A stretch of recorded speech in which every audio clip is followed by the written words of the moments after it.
kakek ini berjalan keluar melihat buah katesnya yang sudah menguning itu dan akan dipetiknya, akan diambil. Dia terkejut.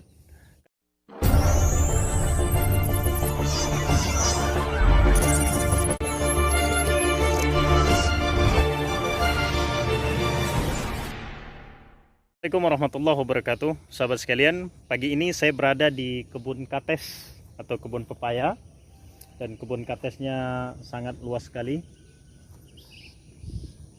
Saya ingin bercerita tentang seorang kakek yang tinggal di sebuah kampung, dan kakek ini sangat senang sekali karena melihat satu hari dia melihat pohon katesnya yang berada di depan rumah sudah berbuah.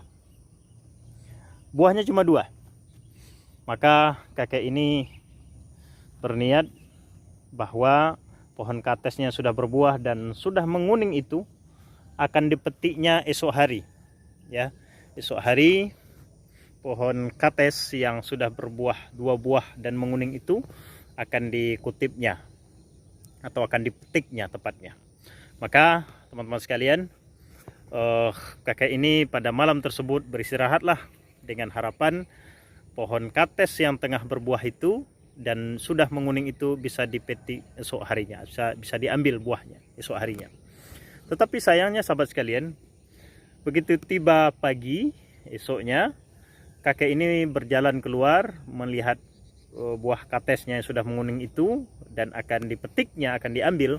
Dia terkejut karena ternyata tinggal 1, tinggal 1 buah lagi, sementara yang satunya lagi sudah hilang. Maka dia cukup bersedih. Nah, nenek yang melihat kejadian itu bertanya kepada kakek, masa karena gara-gara kates saja begitu sedihnya? Kakek tersebut menjawab, bukan, kata dia. Bukan saya bersedih karena kehilangan kates itu. Saya bersedihnya betapa susah payahnya. Betapa susah payahnya yang mencuri itu, si pencuri itu mengambil buah kates itu. Bisa dibayangkan buah katesnya cukup tinggi itu, dia mesti panjat dan mesti sembunyi-sembunyi di tengah malam begitu untuk hanya mengambil buah kates yang telah menguning itu. 1. Karena itu kata kakek itu, besok atau nanti malam atau nanti sore tepatnya, saya akan mencari tangga, saya akan taruh tangga itu, akan saya sandarkan tangga itu di batang kates yang buahnya tinggal 1 yang juga menguning itu. Semoga saja si pencuri itu datang dan dia dengan mudah bisa manjat, bisa menaiki tangga itu dan memetik buah kates itu tanpa perlu bersusah payah memanjatnya. Itu yang teman-teman sekalian yang dilakukan oleh kakek tersebut. Sorenya dia cari tangga dan dia pun menaruh tangga itu, menyandarkan tangga itu ke kates yang buahnya tinggal 1 yang menguning itu. Tetapi esok harinya begitu pagi menjelang, dia tidak melihat dia ada perubahan begitu. Tangganya tidak bergeser sedikit pun, buah kates itu juga masih ada, masih tetap di tempatnya. Maka dia berpikir, kenapa pencuri nggak datang begitu? Padahal sudah saya bantu, sudah saya taruh tangga di batangnya, sudah saya sandarkan tangga di batangnya supaya dia mudahlah untuk mengambil kates satunya lagi. Tetapi sudahlah, kata kakek itu, saya sabar saja. Ditunggunya 1 hari lagi, esok malamnya dia tangga masih berada di batang kates dan dia biarkan itu supaya mana tahu pada malam berikutnya pencuri mau lagi mengambil buah kates yang 1 lagi. Tetapi sahabat sekalian, esok harinya juga tidak ada perubahan, Pencuri tidak datang, tangga yang disandarkan di pohon kates juga masih ada.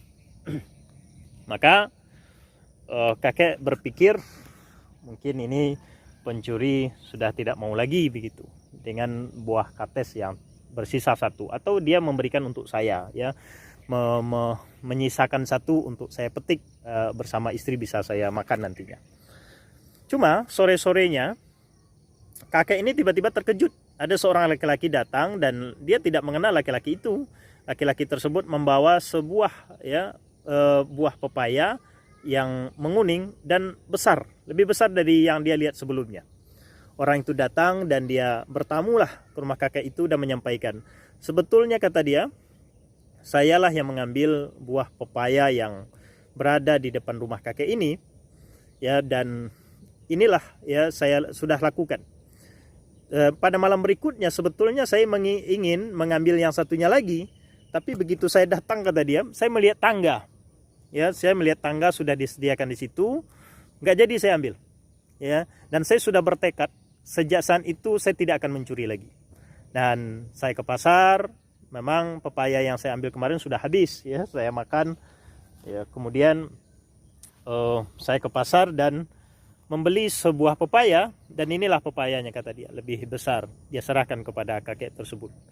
Nah, sahabat sekalian, cerita singkat bisa jadi inspirasi, tetapi juga terkesan lucu begitu, tetapi juga ada hikmahnya, bahwa terkadang kita yang sedang kemalangan, sebetulnya sikap didik kita, gegabahkah atau apa yang kita pilih dari sikap di saat kita tengah kemalangan, kehilangan dan lain sebagainya, terkadang itu menyadarkan orang. Bukankah dalam kisah-kisah Sunan Kalijaga begitu ya, sesuatu yang kadang aneh yang terjadi, ya, sesuatu yang menarik untuk diikuti, ya, apa yang terjadi dalam dunia orang-orang yang wise, ya, wise men, orang-orang yang penuh hikmah dalam hidupnya. Kadang-kadang terkesan lucu, tetapi juga mengandung hikmah yang luar biasa. Tetapi intinya satu, bahwa benang merah yang mau kita ambil adalah bersikap positif saja. Positif dalam artian bukan positif tanpa antisipatif, ya, tetapi apa yang sudah terjadi ya sudahlah. Apalagi kakek tadi berpikir ini pepaya yang hilang, kok begitu susahnya orang mencuri pepaya begitu. Maka dia justru bukan dia marah-marah, ya, dia bersedih, tetapi sedihnya bukan karena kehilangan pepaya, justru dia fasilitasi. Ini orang sedih sekali dia lihat, ya, mencuri mesti di tengah malam dan dicuri hanya sebuah buah pepaya. Demikian sahabat sekalian, dan bisa kita saksikan ini cukup luas. Saya kira distribusi pepaya di Kota Pekanbaru ini juga disuplai dari kebun pepaya yang berada di sini, teman-teman sekalian. Demikian. Assalamualaikum warahmatullahi wabarakatuh.